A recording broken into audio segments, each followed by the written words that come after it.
इस वक्त की बड़ी खबर ज्योतिका न्यूज इंडिया आपको दे रहा है। जैन समाज ने अपने ही बिरादरी के प्रधान धर्मपाल जैन के ऊपर बड़े सवाल, बड़े आरोप लगाए हैं। उन्होंने कहा है कि चुनावी प्रक्रिया में धर्मपाल जैन गड़बड़ कर रहे हैं। धर्मपाल जैन अपनी प्रधानगी की कुर्सी छोड़ना ही नहीं चाहते।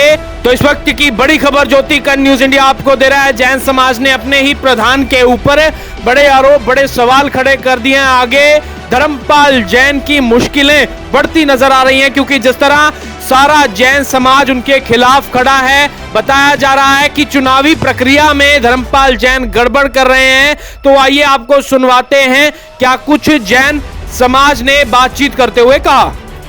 हमारी संस्था का चुनाव जो है 3 साल में होता है और विधान के मुताबिक हम चाहते हैं चुनाव हो।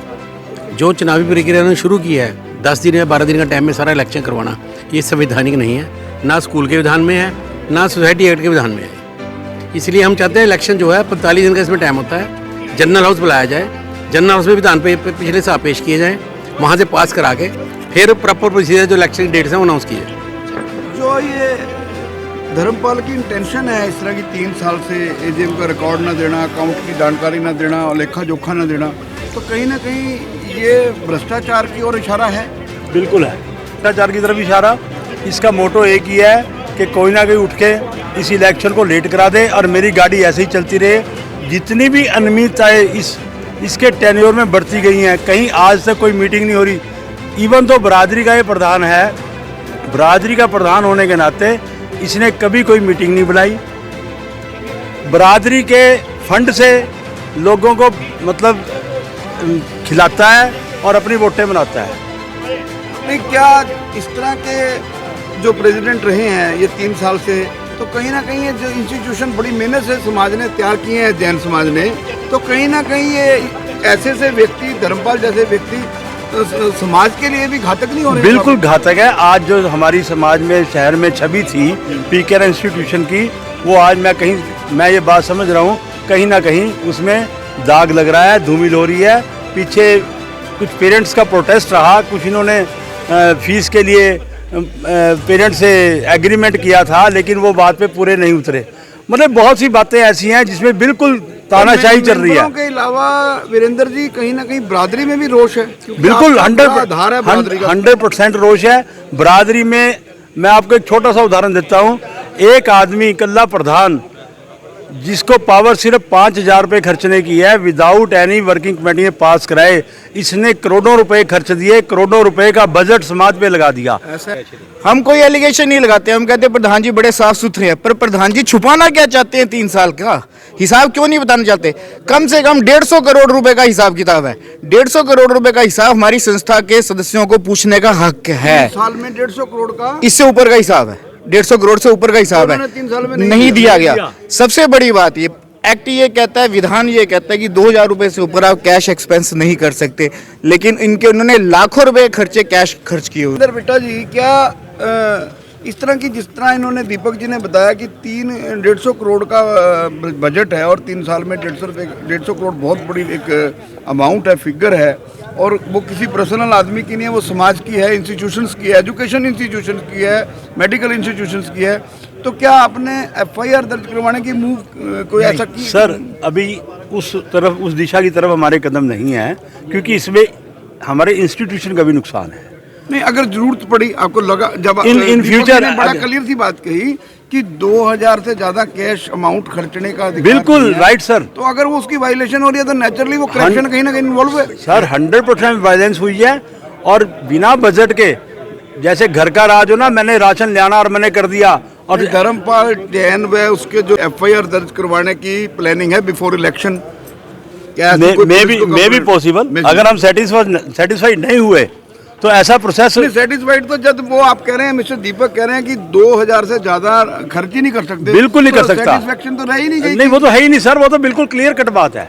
वो तो बिल्कुल, तो अगर जरूरत पड़ी तो आप एफआईआर की तरफ बिल्कुल जा सकते हैं। सारे एक्सपेंडिचर जो भी करने होते हैं वो सबसे पहले वर्किंग कमेटी में रखे जाते हैं, वहाँ से पास होते हैं।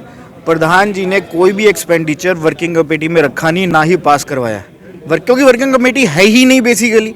और दूसरी सबसे बड़ी बात ये कि जैसा भी भाई साहब ये पूछ रहे थे कि भाई जो समाज का नुकसान क्या हो रहा है, हम समाज के नुकसान की कोई नहीं। हमें यह बताया जाए प्रधान जी ने 3 साल में पीकेआर को फ्लरिश करने के लिए कौन सी सिंगल ईंट कहीं लगवाई हो? कुछ भी नहीं।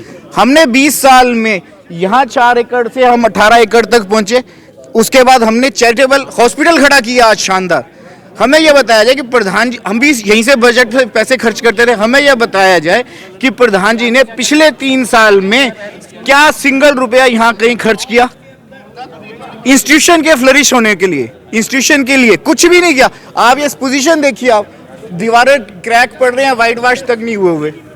इवन दो हमारा डायग्नोस्टिक सेंटर हमारी पिछली वर्किंग कमेटी ने तन मन धन से उसको सिंचा, उसको इतना ऊपर ले गए, शहर के लोगों की भलाई के लिए उसमें इतनी इतनी मशीनें लगाई। उसमें कुछ लोगों ने डायलिसिस के लिए मशीनें के लिए पैसे दिए हुए हैं। इस प्रधान ने वो मशीनें इंस्टॉल नहीं की, वो पैसा कहाँ गया इससे पूछा जाए। जो धर्मपाल जान जैसे लोग हैं, जिस तरह की उनकी लगातार 3 साल से उनकी गुंडागर्दी और उनका करप्शन का जो नंगा नाच वो कर रहे हैं, क्या संविधान से अलावा या कानून से अलावा आपके समाज ने इसके ऊपर कोई चिंतन नहीं किया? क्या ऐसे लोगों का क्या इलाज है? समाज बहुत चिंतित है इस बारे में। बस वो कहे बिल्ली के गले में घंटी कौन बंद है, मैं बुरा क्यों बनूं? असली बात ये है सब। लेकिन मतलब किसी को समाज की चिंता नहीं है। नहीं, चिंता बहुत है, लेकिन बुरा नहीं बनना चाहता कोई। अगर कोई बोलता भी है तो उसका जवाब नहीं देता। ये तो वही बात होगी ना, सिर पे दीवार मारो या दीवार पे सिर फटना तो सिर ही है। वीरेंद्र जी, आपने बहुत बड़ा एलिगेशन लगाया धर्मपाल के खिलाफ कि वो चोर है। कोई एक आदमी उसकी चोरी जो उसने की, सर वो तो जब ऑडिट होएगा अपने आप लग जाएगी पता। जब हिसाब ऑडिट होंगे वो तो अपने आप पता लगी कहाँ कहाँ। सबसे बड़ी तो बात यह है कि बिना पास कराए खर्चा हुआ है सारा। ये चलो प्रिज्यूमेबल फैक्ट है जी। ले हमारी बिरादरी में एक व्हाट्सएप SMS हवा में था, जो इनकी अपनी मैनेजमेंट में आपस में इन लोगों ने बातचीत की। उसमें एक पदाधिकारी ने स्पष्ट एलिगेशन लगाया था कि धर्मपाल जी 2 लाख रुपए धर्मपाल जी का कोई व्यक्ति उठा के ले गया, जिसमें आपस में वर्किंग कमेटी की मीटिंग के वो किसी ने रिकॉर्ड करके एलिगेशन लगाया था।